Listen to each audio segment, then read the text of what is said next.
ডাকসু নির্বাচনে ভোট চুরি করেছে জামায়াত শিবির, এমনটাই ছাত্র দলের প্রতিনিধি। দিল্লি হতে জানেন নাকি, লন্ডন থেকে জানেন নাকি। এদিকে শিবিরের পাল্টা জবাব, দিল্লি থেকে জানেন নাকি, লন্ডন থেকে জানেন নাকি। গোটা বাংলাদেশের মানুষকে উপহার দিতে চাই, যেখানে কেউ হেরে গিয়ে অভিযোগ করবে না, কেউ জিতে গিয়ে যে হেরে যাবে তার উপর অন্যায় করবে না। বদলে গেল বিএনপির প্রতিনিধি, দেওয়া সেই আত্মবিশ্বাস। নির্বাচন, এই নির্বাচনকে কোনোভাবে মেনে নেওয়া হবে না।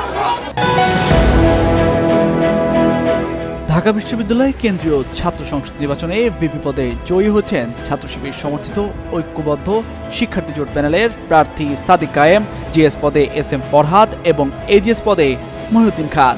ছাত্র শিবিরের এই জয়কে মেনে নিতে পারতেছে না বিএনপি। আবার কেউ কেউ তো বলতেছে এটা নাকি আওয়ামী লীগের মতো, তারা নাকি ভোট চুরি করে ছাত্র শিবির জয় হইল ডাকসু নির্বাচনে। আবু সাদিক কায়েম সহসভাপতি, প্রাপ্ত ভোট 14,000।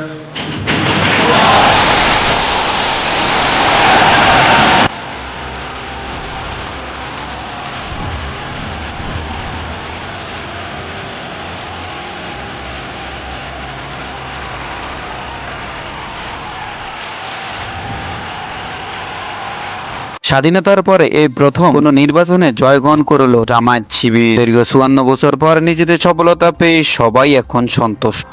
অনেকের মতামতে এই থেকেই শুরু হচ্ছে নাকি ইসলামের জয়। এখন থেকে আস্তে আস্তে প্রতিটা রাষ্ট্রের প্রতিটা পদক্ষেপেই যাবে নাকি ইসলাম। এখন বাকিটা আল্লাহ পাকই ভালো জানে। আপনার মতামত কি অবশ্যই কমেন্ট করে জানিয়ে দিবেন। ভিডিওটা ভালো লাগলে অবশ্যই একটা লাইক করে চ্যানেলটা সাবস্ক্রাইব করে দিবেন।